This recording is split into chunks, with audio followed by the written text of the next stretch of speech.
Hey everyone, it's Emily here, and it is day 16 of Blog Everyday August. And it is a free space for topics. I thought I would do a monthly recommendations video because I can finally do a monthly recommendations video. Every month lately, I've been meaning to do it, but then somehow it never happens, and I don't know why. Those of you who don't know, Monthly Recommendations is a Goodreads group started by Trina from Between Chapters and Kayla Rain of Kayla Rain, and it is just a group where once a month we have a topic of books we want to recommend to the people who watch our videos or read our blogs. And I really wanted to do this month because Monthly Recommendations has been going on for a whole year now, and they decided for this month's topic to just take all of the topics from the past year and put them all into one video. So, here we go. The first topic is an underrated book, and my pick is The Ministry of Peculiar Occurrences by Pip Ballantine and T. Morris. This is a science fiction / steampunk series about the Ministry of Peculiar Occurrences. It is in Victorian London, and basically it's just these people where strange things happen that can't be explained, and then they try to solve the mysteries, and it is super fun. Two main characters are Books and Braun. So we have Wellington Books, and he is one of my favorite characters ever. He's really prim and proper, and the kind of like an uptight gentleman, but he's completely adorable, and he works in the archives of the ministry. And then we have Eliza Braun, who basically likes to make things explode, and they end up being partners, and it's fantastic. And this series is just so much fun and really good time, and I highly recommend it if you like something that's a little bit more action-packed yet science fiction-y and also kind of silly. Next up, we have a book that is set in a school, and I'm going to recommend Fangirl by Rainbow Rowell. This is one of my all-time favorite Rainbow Rowell books, and it is about this girl named Kath, who is a huge fan of the Simon Snow series, which is basically like Harry Potter. And she writes fan fiction for it, and then she's very introverted and very in her own world, and then she goes off to college, and she has to kind of figure out life and how to deal with the world outside of her little fandom. And it is so heartwarming and adorable, and there's a really cute romance in it, and it also talks about family and friendship and being a fangirl, and basically that's my life. And it just, the whole story takes place while she's in her freshman year of college, and it makes my heart so happy. My next recommendation is for a creepy book, and I'm going to recommend The Ocean at the End of the Lane by Neil Gaiman. This isn't necessarily like a horror book by any means, but there's definitely some moments that gave me the major creep factors, which Neil Gaiman, he's really good at that. Like, his books are definitely more fantasy, science fiction, not horror, but he will give you some moments that you're just like, oh, that's kind of disturbing, oh, that's kind of creepy. Like, let's just say, bugs in your feet. Creepy, right? Yeah. But also, it's also just a wonderful book. It's super short, and so if you don't like long books, this is a perfect one for you, and it goes really quickly, and it's about this man. He goes back home for a funeral, and he goes and visits this house at the end of the lane from his house, and all of a sudden these memories from when he's 7 years old come flooding back to him, and it's this phenomenal fantasy story with some great creepy moments. The next topic is a trilogy, and I'm going to recommend His Fair Assassins by Robin Lefevers. I always pronounce this name wrong, I'm sure, so I apologize. Okay, my camera seriously needs to, find a way to warn me when my battery is dying, because I totally looked at my battery and it said that it was fine when I started filming, and then it just stopped filming because the battery was dead. So I don't know what's going on, and now my camera angle is terrible, and I have to use my iPad, and yeah. Also, can we just ignore all the spots on my face? Like, I have this awful zit scab thing here, and I have 5 mosquito bites up here. It's just not a good week for my face, so I'm sorry. So, back to Grave Mercy.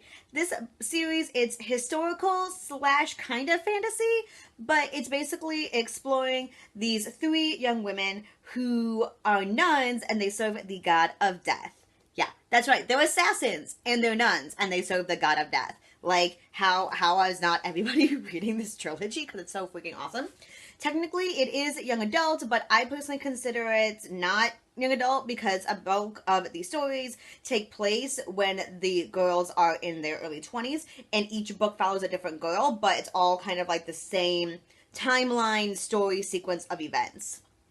And I just really love it. It's very girl power. It's really, really fascinating look at faith and just history. And it's just really, really cool, really intriguing. I highly recommend this whole trilogy.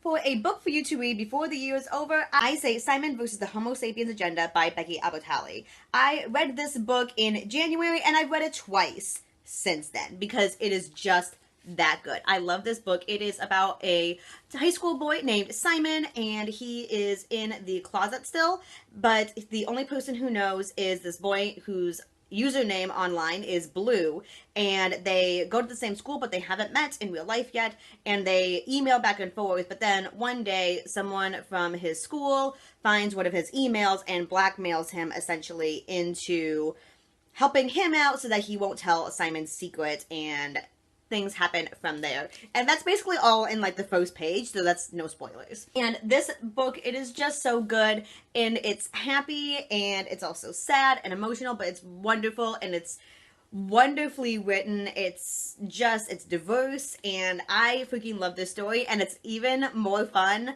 to read it again once you know who Blue is, because it's just awesome. And yeah, I love this book, and I've been raving about it all year. I have other friends who've been raving about it, and so if you haven't read Simon versus the Homo Sapiens Agenda yet, I don't know where you've been, and you need to read it immediately. Next up is a fantasy recommendation, and fantasy is one of my favorite genres, so you can see lots of fantasy recommendations from me in all my videos, but I, this summer, read The Name of the Wind by Patrick Rothfuss. Now, this is a big, intimidating book, and so if you're a little hesitant to start it, I don't blame you. But trust me, it's totally worth it. And this also would work for, like, in a school setting and a trilogy, because it is going to be a trilogy, but the third book hasn't come out yet. And it's just, basically, this story takes place while the main character, I never know how to say his name, Kavoth, I think? I don't know. But basically, in this book, he is he's in school at a magic university learning about magic. Surprise, surprise. But it's just this epic, epic tale, and it's a really tropey, but it realizes how tropey it is, which just makes it all the better. And I really, really love this book. It took me a while to read it, but it was totally worth all the time it took, because it was definitely one that needed to be absorbed, and I love it. And the next book is even bigger than this one, and I'm slightly scared, but I'm excited for it too.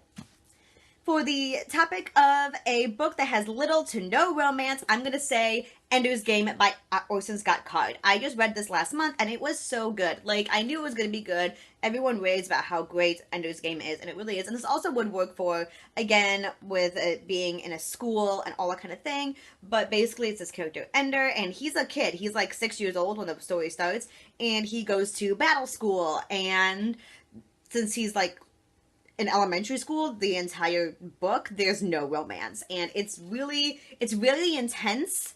And so I will warn you about that. It's kind of disturbing, but it's supposed to be disturbing, and it was really excellent. For the topic of my favorite standalone that I want to recommend, I'm going to say Aristotle and Dante Discover the Secret of the Universe by Benjamin Elier-Senyes. I'm sorry, this is another one whose name I butcher all the time, and I'm a terrible, terrible booktuber for it. But this is one of my favorite standalone books. I read it and then I listened to the audiobook, and the audiobook is narrated by Lin-Manuel Miranda. Yeah, that's right, Alexander Hamilton. He narrates the audiobook for this, and it's fantastic. And this is such a wonderful book. It is about these two boys in the 80s who live in El Paso, Texas, and they become best friends, and it's just all about self-discovery and family and communication and learning who you are and accepting for who you are. And, like, this book, it just makes me cry. It makes my heart so happy, but it also makes it really sad. And, like, it deserves all of these awards that are here on the book. And I love this book to pieces. For survival stories, I'm going to recommend Not a Drop to Drink by Mindy McGinnis. I have been meaning to read books by Mindy McGinnis because Trina talks about them all the time, and she hosted a read-along for Not a Drop to Drink a few months ago, and I participated, and guys, it was so phenomenal. It's not necessarily dystopian, even though it takes place in the future, but it's basically in America, and there is, like, no water. And this girl, Lynn, I think is her name. I can't remember now, crap.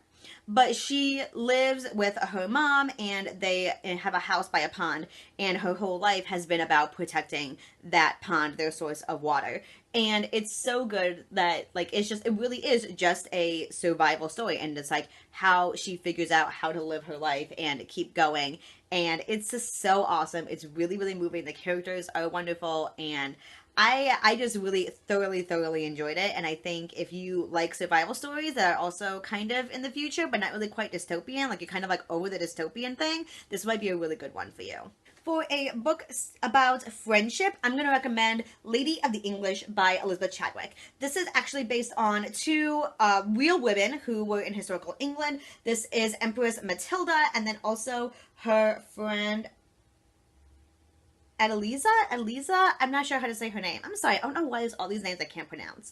But basically, it's these two very different women, but also who are both really, really empowering. And a lot of the book kind of focuses on their friendship and their relationship. They lead in completely different lives. Because if you know anything about British history, Empress Matilda, she was pretty intense. Like, she doesn't have the best reputation for being the nicest person in the world.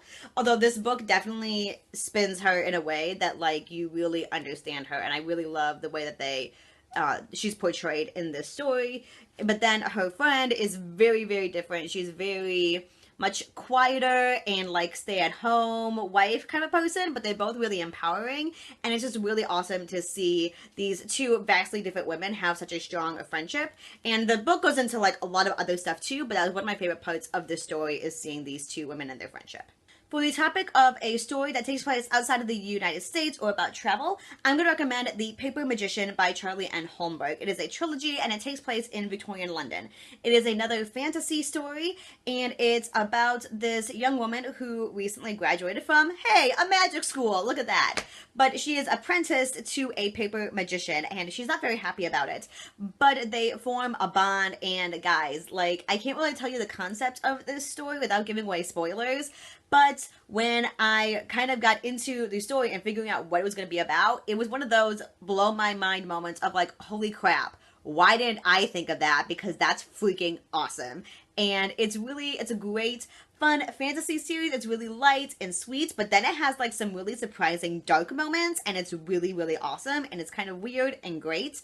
And I think I've heard that Disney has picked up this trilogy for it to become movies, and I'm so excited about it.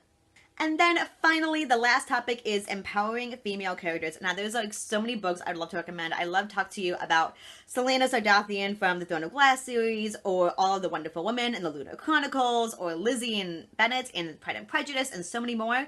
But I'm going to tell you about Merit from the Chicagoland Vampires series. Now, if you've been watching my videos at all this year, you know I have become obsessed with the Chicagoland Vampires by Chloe Neal. Part of the reason why I love this series so much is because Merit is such a great female character.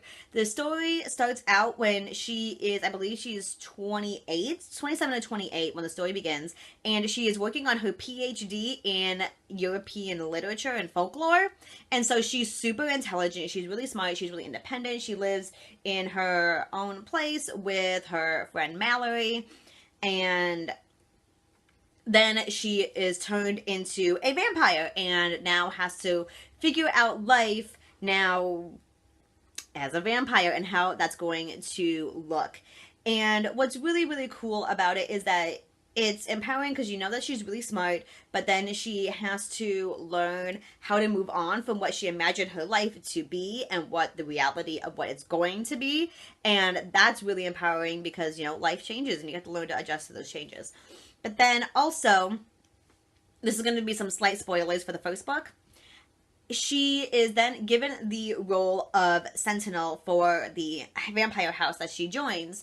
And basically that means her job is to protect all the other vampires in her house, including the master vampire of the house, who is this like big, tough, alpha male 400-year-old vampire guy. And what's so awesome is that they have this great dynamic of him being the alpha male type who really wants to be in control all the time and take care of everything all the time, but her job is to protect him, and he has to learn to deal with that and how to handle this woman who just turned into a vampire like a month ago, and she has to protect him now, and it's just like really cool dynamic. And so she's not only intelligent and strong and badass, but she also really likes food. And who doesn't love a woman who loves to eat? I mean, come on. So those are my monthly recommendations for you guys. Thank you so much for watching. Thank you, Trina and Kayla, for all the hard work you guys do for the monthly recommendations group. I will try to do better and get my monthly videos up. I know I've been failing at it lately, but at least I was able to do this one.